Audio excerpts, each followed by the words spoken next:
नमस्कार, मी धनश्री शिंदे आपल्या धनश्रीज किचनमध्ये स्वागत करते। तर आज आपण बनवणार आहोत विदर्भातली नागपूरची स्पेशल अशी पुडाची वडी। माझ्या नवऱ्याची बायको या सिरियलमध्ये तुम्ही राधिका कडून या पुडाच्या वडीचं नाव खूपदा ऐकलंच असेल, तर तीच रेसिपी आज आपण बनवणार आहोत। या पुडाच्या वडीला खूप ठिकाणी सांबार वडी सुद्धा म्हटलं जातं। सांबार म्हणजे काय, तर आपली कोथिंबीरच। चला तर बघूयात ही पुडाची वडी, सांबार वडी नक्की कशी करायची। तर त्यासाठी मी इथे 1 कप बेसन घेतलेला आहे। बेसन आणि मैदा हे दोन्ही आपल्याला चाळून घ्यायचं आहे। तर चला 1 कप बेसन घेऊया। इथे मेजरमेंटच्या कपनुसार मी 1 कप घेतलेला आहे। तुम्ही 1 वाटी असं प्रमाण घेतलं तरीही चालेल। त्यासोबतच मी इथे 1 कप मैदा घेतलेला आहे। मैदा सुद्धा चाळून घ्यायचा। त्यानंतर मी यामध्ये 1 चमचा लाल तिखट टाकून घेत आहे। तिखटवाला लाल तिखट आहे। अर्धा चमचा हळद, चवीनुसार मीठ। त्यानंतर मी इथे 1 टेबलस्पून ओवा घेतलेला आहे। ओवा जो आहे तो आपल्याला हातावरती थोडासा चोळून टाकायचा आहे। ओव्याची चव याच्यामध्ये खूप मस्त येते।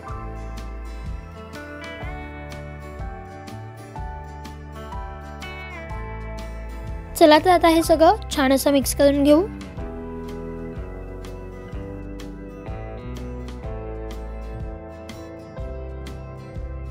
त्यानंतर मी इथे 2 टेबलस्पून तेल घेतलेलं आहे।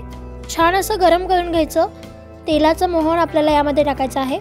2 टेबलस्पूनच तेल घ्यायचं, जास्त नकोय। आता हे चमच्याने थोडंसं मिक्स करून घेऊयात। थोडंसं थंड झालं की मग हातानेच आपण हे छान असं मिक्स करून घेऊयात। हाताने सगळं तेल जे आहे ते सगळं पूर्ण या मिश्रणामध्ये पूर्ण असं छान असं मिक्स झालं पाहिजे, असं आपल्याला मिक्स करून घ्यायचं आहे। छान असं मिक्स करून झाल्यानंतर त्या मिश्रणाची छान अशी मूठ आली पाहिजे, म्हणजे आपलं मिश्रण जे आहे ते एकदम आपण मस्त असं मिक्स करून घेतलेलं आहे। तर आता यामध्ये थोडं थोडं पाणी करून आपल्याला हे छान असं मळून घ्यायचं आहे। मला इथे पूर्ण असं अर्धा कपच पाणी लागलं, जास्त पाणी नाही लागलं। आणि आपल्याला हे मिश्रण जे आहे ते अगदी सैल असं नाही मळायचं आहे, थोडंसं घट्ट असं मळून घ्यायचं आहे। तर थोडंसं घट्ट असं आपण हे मळून घेऊया। तर इथे मी पीठ जे आहे ते मळून घेतलेलं आहे। तर आता याच्यावरती थोडंसं तेल टाकायचं आणि हे असं तेल टाकून थोडंसं अजून एकदा मळून घ्यायचं। आणि आता हे आपल्याला साधारण 20 मिनिटासाठी हे पीठ भिजवायला ठेवायचं आहे।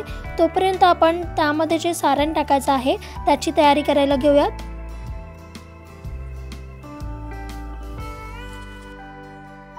तर या इथे मी कढई जी आहे ती गरम करून घेतलेली आहे। आता यामध्ये आपण 2 टेबलस्पून खसखस जी आहे ती फ्राय करून घेऊयात। अगदी जास्त अशी नाही भाजायचे, मंद आचेवरती मस्त अशी थोडीशी अशी भाजून घ्यायची। तर इथे खसखस जी आहे ती आपण थोडीशी अशी मस्त भाजली आहे। चला तर आता ही काढून घेऊयात एका बाउलमध्ये। त्यानंतर मी इथे 1 कप खोबरं घेतलेलं आहे, सुकं खोबरं छान असं खिसून घ्यायचं। आणि आता हे पण आपण भाजून घेऊयात। साधारण याचा कलर चेंज होतोपर्यंत आपल्याला हे भाजून घ्यायचं आहे।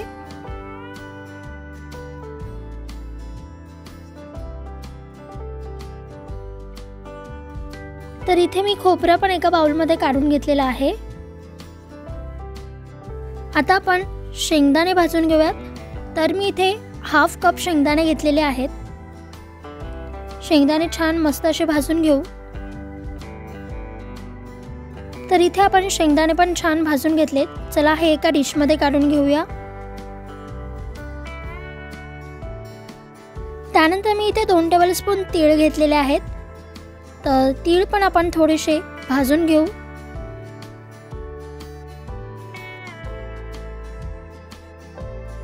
तर इथे तीळ पण आपण छान असे भाजून घेतलेत।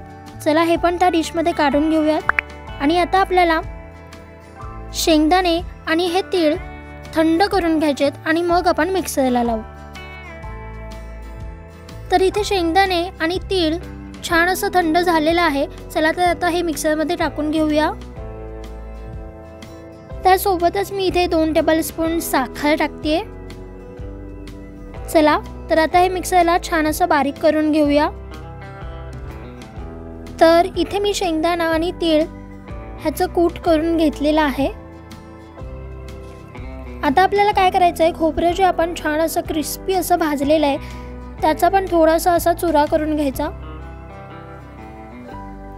आपण खसखस यामध्ये बारीक केलेली नाही आहे, कारण की खसखस ही त्यामध्ये अशीच खूप मस्त अशी दिसते आणि खाताना सुद्धा खूप छान लागते.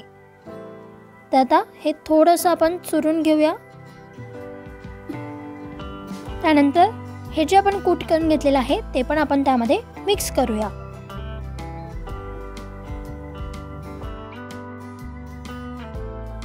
आता मी एका कढईमध्ये 2 टेबलस्पून तेल गरम करून घेते. तेल छान असं गरम करून घ्यायचं. तेल गरम झालं की मग त्यामध्ये आपण 1 चमचा जिरे टाकून घेणार आहोत. जिरे छान फुलू द्यायचे आणि मग मी इथे लसूण जे आहे तो घेतलेला आहे ठेचून असा. तर लसणाने ना आपल्या पुडाच्या वडीला खूप मस्त अशी चव येते, त्यामुळे लसूण टाकायला अजिबात विसरू नका. तर आता हा लसूण पण थोडासा आपण फ्राय करून घेऊया तेलात. गॅसची फ्लेम ही लोच ठेवायची आणि आता यामध्ये टाकूयात हिंग. मी अगदी 1 टीस्पून हिंग असं इथे घेतलेलं आहे. त्यानंतर अर्धा चमचा हळद, 1 चमचा लाल तिखट, तिखटवाला लाल तिखट आहे. त्यानंतर 1.5 चमचा काळा मसाला. तर हा काळा मसाला आम्ही घरी केलेला आहे आणि त्यासोबतच मी त्याची रेसिपी सुद्धा तुमच्यासोबत शेअर केलेली आहे.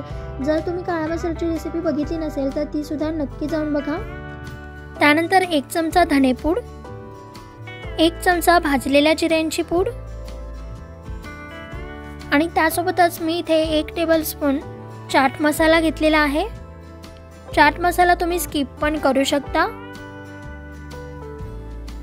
त्यासोबतच यामध्ये आपण टाकूयात चवीनुसार मीठ. आता हे सगळं छान असं मिक्स करून घेऊयात.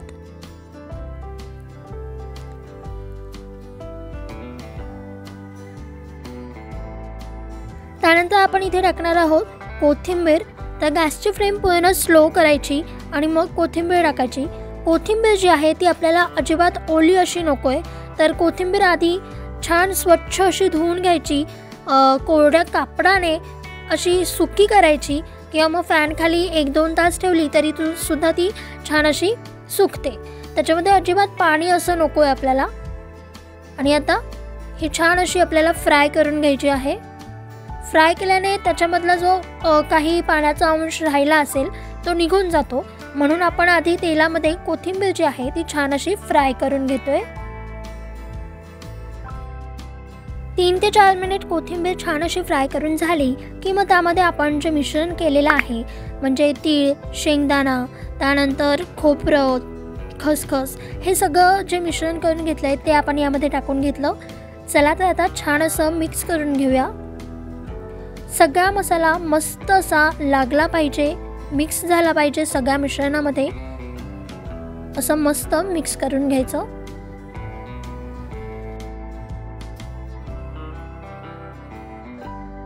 दोन ते 3 मिनिट हे लो टू मीडियम फ्लेमवरती छान असं फ्राय करून घ्यायचं.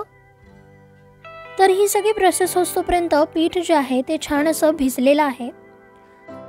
तर पिठाचे आपल्याला हे असे गोळे करून घ्यायचे आहेत, जसे आपण चपातीसाठी करतो तसेच. आणि मी इथे सारण पण एका बाउलमध्ये काढून घेतलेलं आहे. आता आपल्याला हे छान असं लाटून घ्यायचं आहे. जशी आपण चपाती लाटतो त्याच प्रकारे आपल्याला हे लाटून घ्यायचं आहे. तेल किंवा पीठ लावायची काहीही गरज नाही, कारण की ते अजिबात आपल्या पोळपाटाला चिटकत नाही. छान असं लाटून घ्यायचं.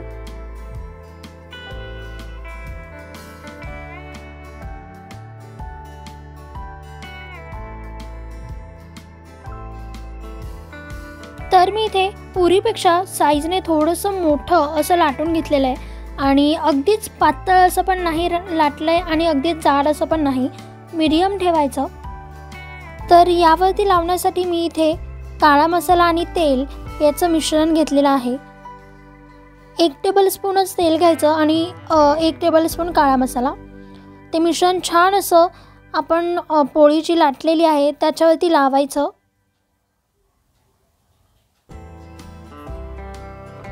ह्याच्याने चव एकदम मस्त येते बरं का। हे लावून झालं की आता यामध्ये आपण सारण भरून घेऊया। भरपूर असं मस्त असं सारण भरायचं।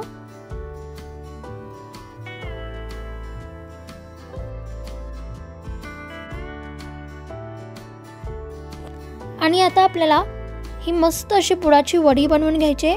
तर त्यासाठी मी अशा ज्या पद्धतीने ही वडी करून घेते त्या पद्धतीने तुम्ही वडी करू शकता। खूप इझी मेथड आहे, अगदी लगेच अशी होते। थोडंसं पाणी लावत पुडी जी आहे ती बांधायची, म्हणजे त्याने काय होतं की ती सुटत नाही, तळताना अजिबात सुटायला नाही पाहिजे। ह्याचा पदर छान मस्त असं चिपकवून घ्यायचं। त्यासोबतच बाजूच्या साईडने पण आपल्याला सेम पद्धतीने चिपकवून घ्यायचं आहे। थोडंसं पाणी लावायचं आणि मग चिटकवायचं। छान मस्त अशी पुडाची वडी तयार होते।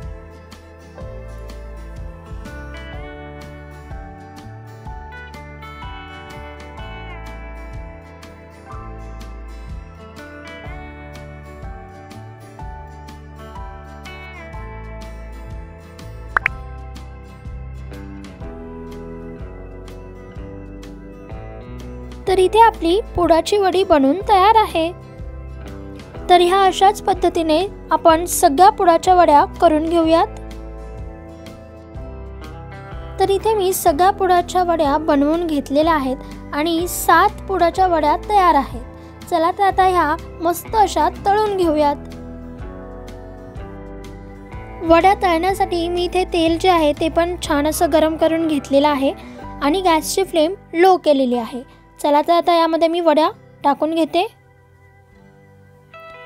सर्वात आधी छान असं तेल तापवून घ्यायचं, मस्त गरम असं, आणि मग गॅसची फ्लेम लो करायची आणि मगच वड्या त्यामध्ये टाकायच्या।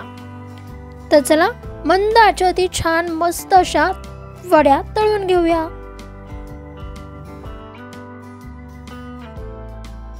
एक मिनिटानंतर वड्या फ्लिप करून घ्यायच्या, म्हणजे दुसऱ्या बाजूने पण छान मस्त अशा तळल्या गेल्या पाहिजेत। गॅसची फ्लेम ही लोच ठेवायची आहे। मंद आचेवरतीच आपल्याला छान मस्त अशा ह्या वड्या तळायच्या आहेत। असा ब्राउनिश कलर होतोपर्यंत वड्या तळायच्या। तर इथे तुम्ही बघू शकता वड्या मस्त अशा तळल्या गेलेल्या आहेत, ब्राउनिश कलर आलेला आहे। चला तर आता ह्या आपण काढून घेऊया। काढून घेताना तेल मस्त असं नितळून घ्यायचं। तुम्ही इथे बघू शकता किती मस्त असा कलर आलेला आहे। ब्राउनिश झाला की काढून घ्यायचा।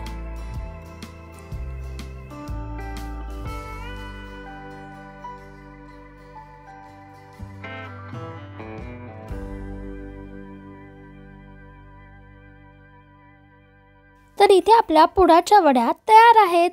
तर ह्या नागपुरी स्पेशल पुडाच्या वड्या एकदम भन्नाट झाल्यात। सुगंध पण खूप मस्त येतोय। तर तुम्ही सुद्धा ही रेसिपी नक्की ट्राय करून बघा। मी त्यासोबत इथे पुदिनाची चटणी घेतलेली आहे आणि सोबतच टोमॅटोचा सॉस। तुम्ही यासोबत काहीही घेऊ शकता, म्हणजे दह्याची चटणी घेतली तरीही चालेल, पुदिनाची चटणी घेतली तरीही चालेल। चला तर आता एक वडी आपण तोडून बघू। वाव, सुगंध तर मस्तच येतोय। खमंग एकदम अशी पुडाची वडी झालेली आहे आणि आतमधलं सारण सुद्धा अगदी छान असं दिसतंय। खूप खुसखुशीत अशी वडी झालेली आहे। रेसिपी आवडली असेल तर रेसिपीला लाईक करा, तुमच्या फ्रेंड्स आणि रिलेटिव्हजला नक्की शेअर करा। आणि हो, अजून पण जर का तुम्ही धनश्रीज किचनला सबस्क्राईब नसेल केलं, लगेचच जावा, सबस्क्राईब करा आणि त्यासोबतच बेल आयकॉनला क्लिक करायला विसरू नका। बाय बाय, लवकरच भेटूयात नवीन रेसिपी घेऊन।